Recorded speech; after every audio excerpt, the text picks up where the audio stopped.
Hola amigos, muy buenos días. Pues estamos aquí acompañando al apóstol Pablo en su defensa frente a la iglesia de Corinto. Algo sucedía en esta iglesia tan especial, llena de circunstancias difíciles, creyentes que eran soberbios, que se habían enaltecido por ser parte de la iglesia de Cristo y que tenían diferentes problemas, discusiones, pleitos entre ellos, y ahora la toman contra el apóstol Pablo. Decíamos al inicio del capítulo 9 que la iglesia tenía una discusión si Pablo realmente era apóstol o no era apóstol. Ya vimos ayer una parte, hoy vamos a seguir leyendo, permítame hacerlo desde el versículo 7 del capítulo 9, y dice: ¿quién sirve como soldado pagándose sus propios gastos? ¿Quién cultiva un viñedo y no come de sus uvas?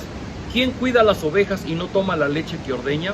Y no vayan a creer que esta es solo una opinión humana, porque la ley de Moisés también lo dice. Pues está escrito en el libro de la ley: no le pondrás bozal al buey que trilla. Y esto no significa que Dios se preocupe de los bueyes, sino que se preocupa de nosotros, porque la ley se escribió por causa nuestra, pues tanto el que ara la tierra como el que trilla el grano deben hacerlo con esperanza de recibir su parte de la cosecha. Había una discusión respecto del sustento que tenían los que predicaban el evangelio, los apóstoles y los discípulos. Y Pablo está haciendo algunas preguntas que suenan retóricas, pero que ayudan a reflexionar en el punto que él está defendiendo. Dice, por ejemplo, pues díganme de un soldado que se paga él mismo sus gastos para participar de las labores del ejército. Claro que no, él recibe ayuda de la institución. ¿O quién es aquel que planta una viña y cosecha, pero no come del fruto? Eso es imposible. O aquel que tiene un rebaño y ordeña sus ovejas, pero no toma de la leche de sus animales.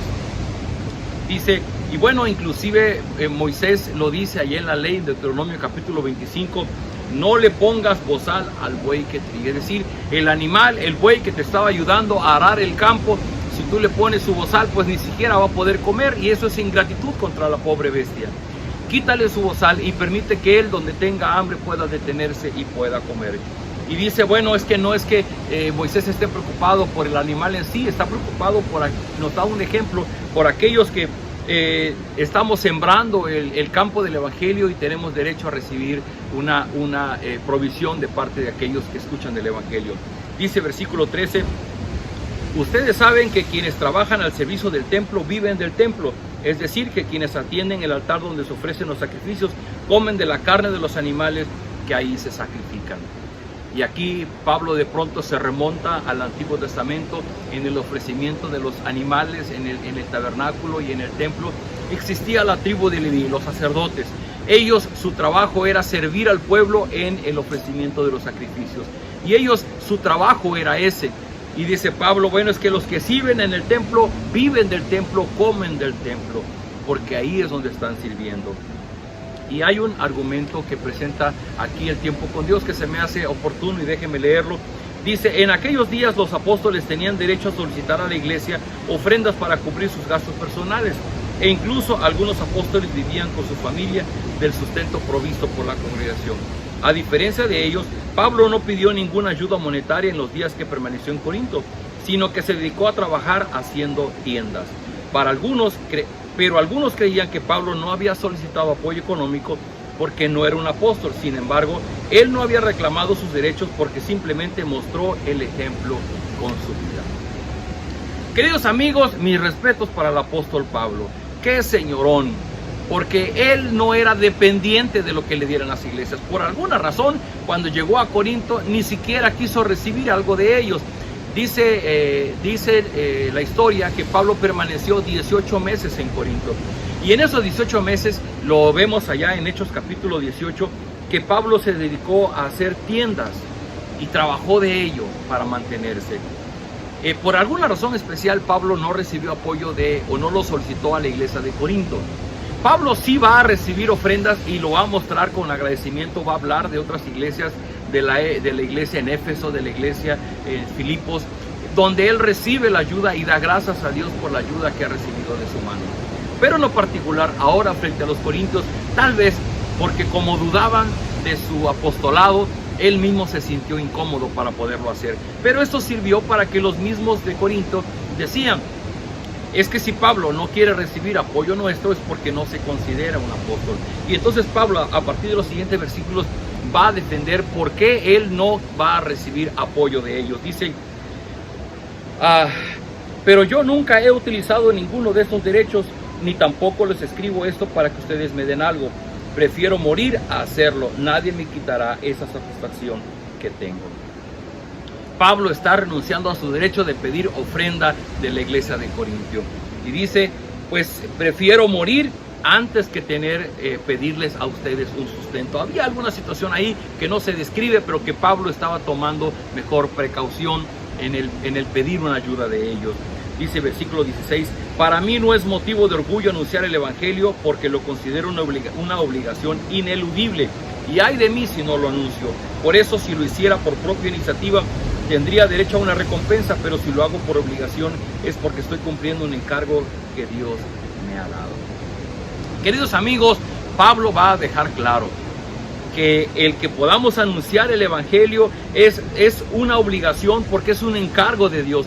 No lo hacemos por una iniciativa nuestra, y por no ser de una iniciativa nuestra, no estamos buscando vanagloriarnos y no estamos buscando que ese sea nuestro sostenimiento. Fíjese usted, predicamos el evangelio y, si es posible, recibimos alguna ayuda, pero no es que predicamos el evangelio para tener una fuente de ingresos, es decir, no vivimos de la predicación del evangelio, es algo diferente.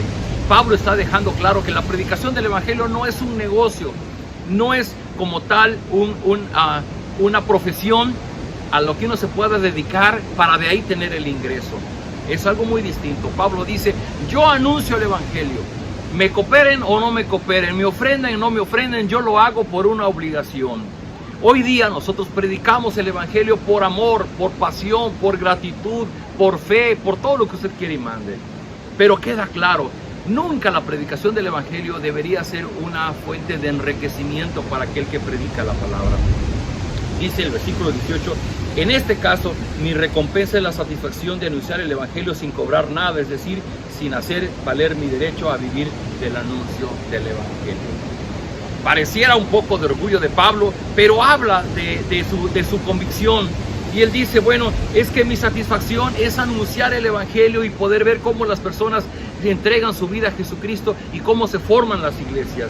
Es decir, y si para eso yo tengo que renunciar a mi derecho de estar pidiendo ayuda a la gente, lo voy a hacer. Queridos amigos, un gran ejemplo del apóstol Pablo. Hoy día vemos en algunos lados que hay predicadores que hasta te cobran por entrar a escucharlos. La verdad de las cosas es que la predicación del evangelio nunca debería ser negocio para nadie. Yo quiero referirme a usted, querido amigo, querida amiga, que inclusive ha tenido temor a asistir a una iglesia cristiana porque dice, pues es que ahí solo te sacan dinero. Por favor, quítese esa idea. Sí, es una instrucción de nuestro Dios y lo hacemos con gusto, el poder ofrendar generosamente para la causa de Dios, porque ofrendamos por amor a Dios, por gratitud por lo que hizo por nosotros y por fe, sabiendo que Él ha provisto y seguirá proveyendo para nuestras necesidades.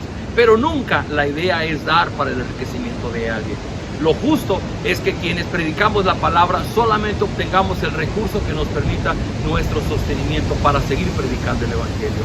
Así es que la próxima vez que usted venga a la iglesia, sea generosa, porque sabe, de ahí no solamente sale el sustento de los que están en su iglesia, sino estamos hablando del sustento para nuevas iglesias.